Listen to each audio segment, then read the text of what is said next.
Hers to Hate. Chapter 1. There comes a time in everyone's life when all they want to do is just run. Leave everything as it is and run away as fast as possible. That was how I felt when I stood in front of Escale Towers, craning my neck to see where the flats ended. This was where the rich and elite of Delhi lived, planning world domination or whatever the ultra-rich did in their free time. "Ma, do I have to live here?" I asked, groaning. "I can live in a hostel with my fellow students." "You know we don't believe in hostels," my mother said, pulling her sweater tighter around her. "Those girls drink and stuff. We want a daughter who is an MBA graduate, not an alcoholic." "Wow, Ma. No one can stereotype like you," I said, resisting the urge to roll my eyes. It would bring on only more lectures. My father paid the auto driver, and he drove away, leaving black smoke and our coughing family in his wake. "Dad, please say something. This is our last chance. We can still turn around and tell Sahu uncle that I will stay in a hostel." I appealed to my father, who shrugged with a sheepish expression on his face. "Sorry, Janvi. You know it's too late. Ravi and Seema are letting you live in their flat that costs crores. We don't withdraw in the last second and insult their friendship and generosity," my father said, effectively trumping me with his reason. Of course, I couldn't disappoint Ravi uncle and Seema auntie. I have known them since the day I was born. Ravi Sahu uncle and my father have been best friends since college. While my father had become a mid-level government employee after college, Ravi uncle inherited their family business and increased the revenue 100-fold. He was also featured in the Forbes list of the top 10 richest and most influential men in India a year ago. Although there was a gigantic difference between our economic and social conditions, my father and Ravi uncle managed to stay good friends. They were there in every important event of my life, bestowing me with gifts and blessings. My parents played a similar role in their lives. When I secured an MBA seat at the prestigious SK University in New Delhi, my mother was reluctant to send me there. The only people we knew in Delhi were the Sahus. Ravi uncle had just taken retirement from his 30-year career to enjoy the rest of his years with his wife, Seema auntie. With them vacationing all around the world, my parents didn't know where to keep me. When my father told Ravi uncle about this debacle, he had the perfect solution, as he always did. "We have an empty flat at Escale. Janvi can live there." Perfect, wasn't it? An excellent place to live free of rent. But there was this thing. This little thing that made me want to call off the whole deal.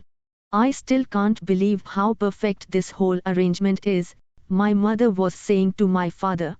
"Janvi is going to live in this perfectly safe and beautiful building and our Arun is right across the door to help her if she needs anything." "There." My mother said the name of he who must not be named. Arun Sahu. The bane of my existence. The man I was trying not to think of right now. Just like Ravi uncle and Seema auntie, Arun Sahu was there for every important event of my life. But, while my heart filled with happiness when I saw the elder Sahus, it boiled like lava when I saw Arun Sahu. Arun and I were natural enemies.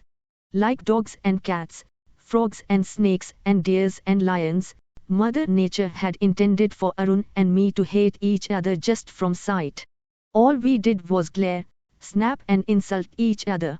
Seema auntie would kill her son if he ever raised his hand on a girl, and that was the only reason why we didn't beat up each other already. I didn't remember when our enmity had exactly started, but both sets of parents agreed that it might have started when I broke his precious camera when I was 3 and he was 7. It grew when he, accidentally, stepped on my dollhouse and when I put his homework in a shredder and when he told my 6th class crush that I was obsessed with him and when I revealed his cigarette stash to his mother. Well, the list went on. It went on and on until patching up our relationship had become as impossible as patching up the ozone layer.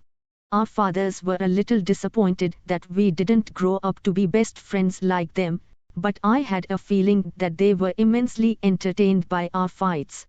The last 5 years had been some of the most peaceful years of my life because Arun had left for Harvard for his higher studies. He did his master's in business management there. Worked in Sahu Group of Industries US division. He arrived last year to take over the business from his retiring father. My parents had visited him when he returned to India. They wanted me to accompany them, but fortunately, my exams were scheduled just then and I was saved from facing Mr. Rudeness. Arun Sahu shunned his parents' townhouse for a flat in Eskale, as he wanted to live on his own. Now, the most unfortunate thing was, the flat I was going to live in from today was directly across from him. I couldn't imagine a worse fate than living across from Arun Sahu and seeing his face every day. On the subject of his face, I hadn't seen it since he was 21. He was a wiry and serious boy then. I wondered how he would be now. Just as ugly, I hoped. Men like Arun Sahu didn't deserve to be handsome. Immersed in thoughts of my doom, I didn't notice when we had entered the elevator and shot up to the 12th floor, where my new flat was. The elevators dinged open and my parents and I exited, lugging my luggage with us. The hallway was 5 feet wide and decorated with colorful plastic flowers that were hung on the wall in designer pots. It was also fragrant and warm, shielding us from cold Delhi. In one sentence, it felt like a hallway to heaven with its white walls and sunlight slanting through the balcony. There were only 2 doors in the large hallway. One door bore a golden plate with Arun Sahu's etched on it in calligraphy. So, we turned to the other door, behind which was the flat I was going to spend my next 2 years in. "Do you have the key?" I asked my father, eager to get into the apartment before the other door opened and the devil incarnate stepped out. "No, Arun is supposed to give us the key," my father said, taking out his cell phone to give him a call. I groaned, tapping my foot on the floor. Seeing my archenemy's face seemed like the price of entering my new apartment. And he wasn't even here. Was this what he learned all these years in the US? Not being punctual. That was when the door in front of me opened, revealing a tall man standing in the doorway. "Auntie, Uncle, Janvi, so glad to see you all," Arun said, smiling. My mouth almost fell open. There was no justice in this world. Arun Sahu was freaking handsome. Chapter 2. He was a good actor. I had to give him that. He played the host in my flat, welcoming me and my parents in with a dazzling smile. He had hot coffee ready and biscuits laid on a plate for us. When we all settled on the sofa set, he chatted with my parents about everything on God's green earth. His new job, the company, the tours and everything. All this time, I was sitting beside my mother, regarding him through narrowed eyes. Had Arun Sahu turned handsome and pleasant? Did those kinds of miracles still happen on earth? He was wearing a white t-shirt and Nike track pants. Of course, even his night clothes had to be branded. I tried to pinpoint what had changed in him exactly. The first thing I noticed was he was bigger. He had always been tall, but he had never been that broad in the shoulders. I could see the definition of his muscles through his t-shirt. The studious Arun Sahu must have worked out in the US. His hair was as it had always been, though. Black as a moonless night and as thick and unruly as a sparrow's nest.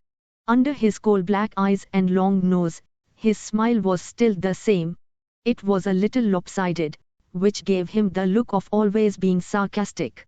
In my previous 17 years with him, that smile was never directed at me. I was only eligible for his glares, and I was okay with that. That was normal and comfortable. What was bizarre was Arun was smiling at me now. He was talking to me even as I was only glaring at him. "SKU has one of the best MBA programs in the country and Janvi should be so smart to secure a seat there," he said to my parents, who were beaming with pride. I glared at them from the corner of my eyes.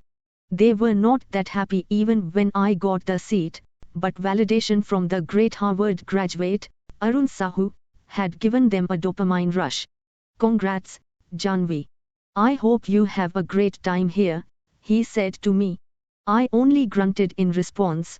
I didn't believe his act. There was no way Arun Sahu could become so nice and considerate. Now, I am relieved, my father said, placing his finished coffee cup on the table in front of me.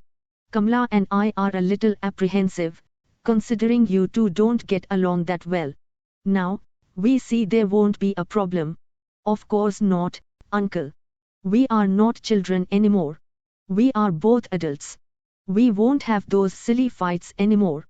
We both will be too busy, anyway. Me, with the company, and she, with her college work. Don't worry, uncle. I will look after her no matter how busy I am. I owe it to you and auntie. That's so sweet of you, Arun, my mother said, and my parents stood up. Well, we will head to the airport now. Our flight is in 2 hours. I forgot all about Arun and looked at my parents. I was so excited about the new city and college that I didn't give a thought to how I would live without them. I had never been away from them for more than a week in a row. They were annoying, but they were mine. Stay a little while, I said, my voice cracking a little. I hoped I wouldn't make a crying mess of myself in front of Arun Sahu. Oh, honey, my parents hugged me. Don't worry. Arun is family and Ravi and Seema will visit you one of these days. You don't know how the time will fly by. I walked them to the front door and hugged them tightly. These hugs had to last a long time. I wanted to go down and hail a cab for them, but they declined. Take rest. You are exhausted and tomorrow's the first day of college, they said. Arun offered to go down, but they also stopped him. He and I stood in the corridor and watched as my parents got into the elevator. The doors closed and the elevator car went down. It would be months before I could see them in person again. I blinked my eyes to clear the mist in them and took a deep breath to slow my beating heart. Okay, what are you playing at? I asked, crossing my arms and turning towards Arun. He frowned like he didn't understand what I was saying. But I persisted, not taking my eyes off his until he told the truth. After a minute of this staring contest, he finally gave up, rolling his eyes. Yes, I still hate your guts, he said, shrugging. The saccharine smile was gone from his face, and he looked as arrogant and insufferable as I had always known him. Order was restored in this world. Aha, I knew it, I said, grinning. You can't fool me. I can see your evil heart. I just didn't want your parents to worry. That's why I acted nice. It's not their fault that they have an annoying daughter like you, he said. His voice and demeanor were as cold as the iceberg that hit Titanic. Yes, this was my territory. I see, called Arun Sahu. I could play this game. Well, stay away from me. I am not a little girl and you don't have to look after me like you have promised my parents. I won't let you ruin my time here. I would have liked to look down on him while I said these powerful words. But it didn't help that he was freakishly taller than me. Instead, he stared me down until his sharp nose was almost touching mine. I wished he had bad breath so I could use it as a weapon to mock him. But his breath was fresh, like he was a model in a Mint advertisement. Annoyingly perfect Arun Sahu. You know, Janvi. I didn't even care that you would live here. Because you are just like a fly. You annoy me when you are around me, but when I don't think about you, when you are not in front of my eyes, I planned to ignore you. But now that you have reminded me, I do want to ruin your time here. I am busy, but I will still take time to control your every movement. You can't have friends or boyfriends over. You have a curfew at 8 p.m. You have study hours and I will monitor your grades. When I'm done with you, You will rue the day you have got that MBA seat. I gasped. I knew he was heartless, but not to this degree. I was screwed if he went on with this.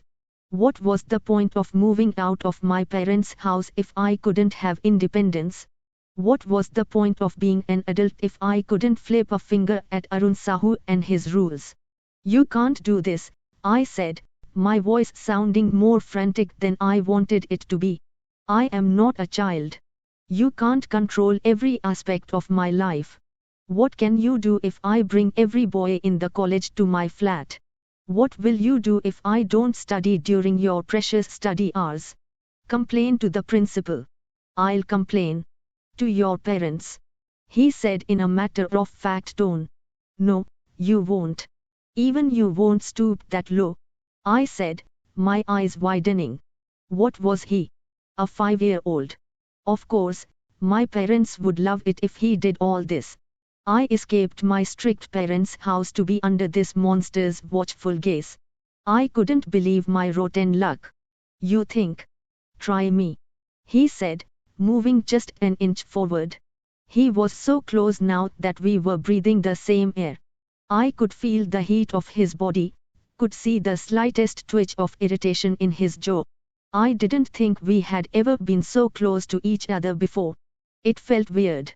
Although retreating went against everything I believed in, I took 2 steps backwards.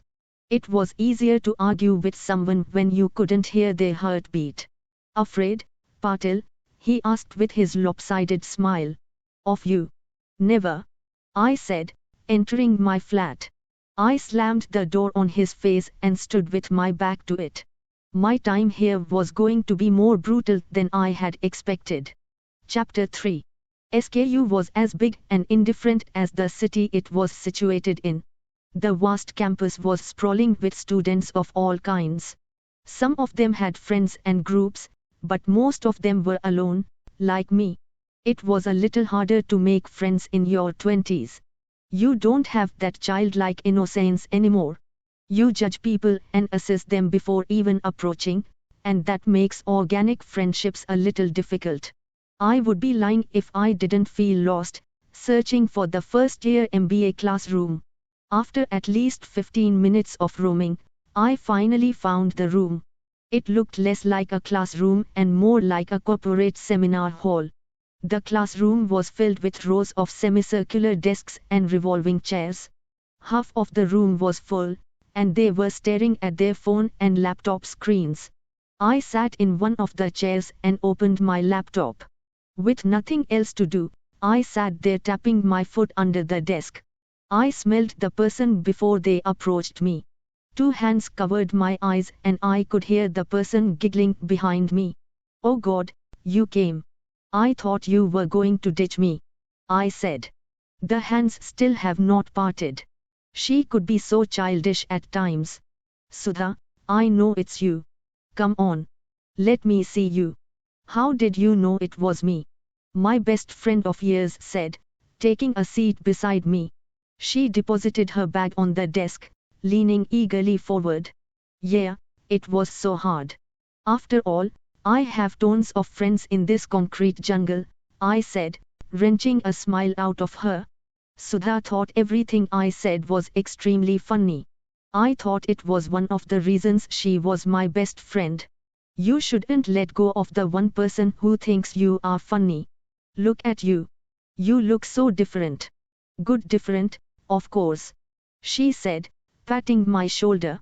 Says the girl who got married. You are practically drenching with marital bliss. I said, rolling my eyes. How long are you going to be mad at me for getting married? Sudha asked, matching my eye roll. It's been a year.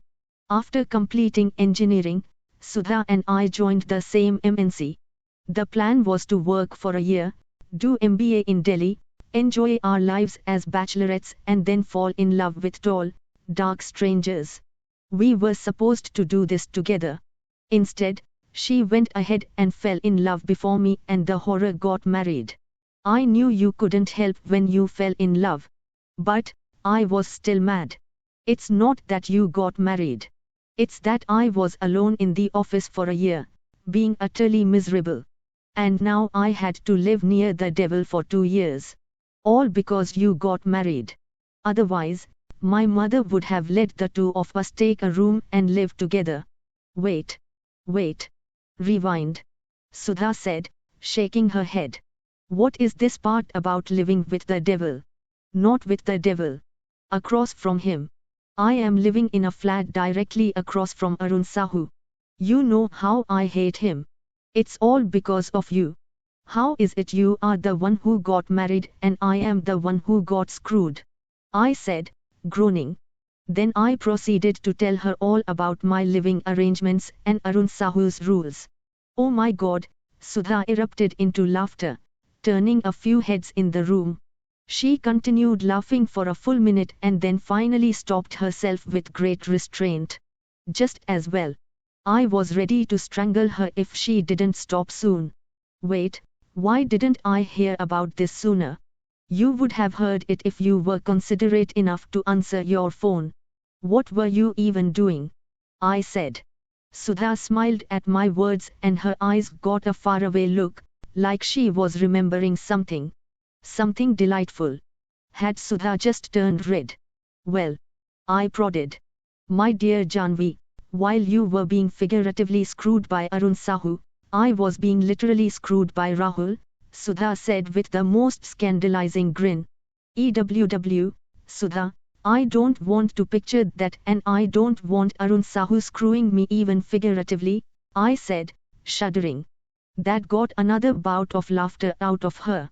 Seriously, I didn't understand how Rahul was bearing her all day, every day. That man was a saint. Just then, the professor entered the classroom, saving me from whatever raunchy remark she had in her arsenal. The day had become hectic after that, with class upon class. Sudha and I had barely any time to talk until the college was finished at 4. We drank coffee in the nearby coffee shop, waiting for Rahul to pick her up. He arrived just 10 minutes later, dressed in a black suit, looking just like the tall and dark stranger Sudha and I used to dream about. He was this hotshot businessman running the Delhi branch of his father's company. Sudha and he met while we were working in their Mumbai branch and the rest was history. The first time I saw Rahul, he was the boss's son, and I still felt a little awkward around him. Hello, Janvi, you look good. Sudha was so excited about your arrival. She could hardly sleep last night. He said, greeting me and kissing his wife's cheek in the same breath. It was sweet, how he didn't hide his love for his wife. This man wasn't so sunny a year ago.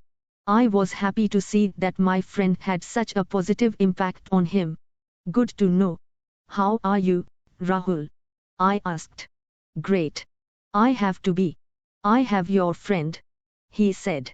Why don't you take a seat, Rahul? Sudha asked, pulling a chair. I would love to, baby. But I have a pressing engagement later. We have to get home. He said to her and then smiled at me apologetically. It's perfectly fine. I have to get home, anyway. I have tons of stuff to do. I said, standing up. Great. We will drop you there. He said. I don't want to be a bother, I said, shaking my head. Really, being trapped in a car with the lovebirds was the last thing I wanted to do. Love is great when you are the one that's experiencing it. Otherwise, it's just nauseating. Shut up and let's get out, Sudha said, leading Rahul and me out of the coffee shop, after paying for our coffee, of course. Rahul's Audi was waiting for us outside. Rahul and Sudha took the front seats, and I took the back one, dreading the romantic movie about to start.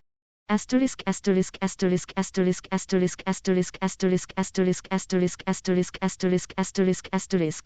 When I got out of Rahul Taneja's car, I was sure of one thing. I was lonely. Lonelier than Tom Hanks in Cast Away. I knew that was a bit of an exaggeration. I was still living with my parents until yesterday and this was the only day I was really lonely. But seeing Sudha so blissfully and unapologetically in love did something to me. This didn't mean I was jealous. Getting married was the last thing I wanted to do. But it wouldn't hurt to have a boyfriend, would it? Someone to look at me with a love like Rahul had looked at Sudha earlier. Someone who thought about me in the middle of the day for no apparent reason. Someone who would pick me up, although he was busy.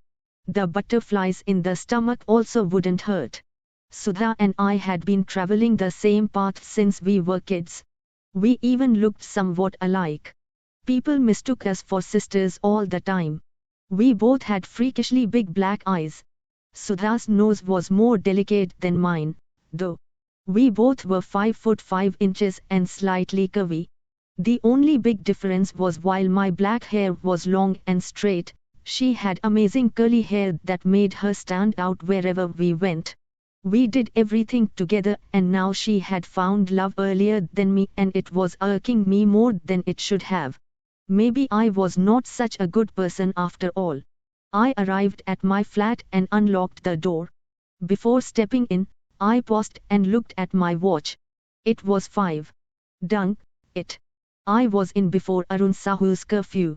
He would think I was really following his rules. That man already had a big head. No need to make it even bigger. Leaning against the door, I raked my mind to do something that would keep me out of the house until 8. But I could only come up with all the reasons I couldn't go out. I didn't know the city, I didn't have any friends who didn't have plans with their husbands, and I was tired as a cart horse.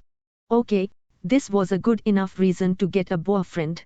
I could stay out with him all night long and irritate Arun Sahu. My favorite thing to do. Or better yet, I could bring this boyfriend to the flat and then see Arun Sahu's expression. Rubbing my hands in glee, I cackled like a villain out of an old movie. The possibilities. Why did I protest living here so much? This was going to be so much fun.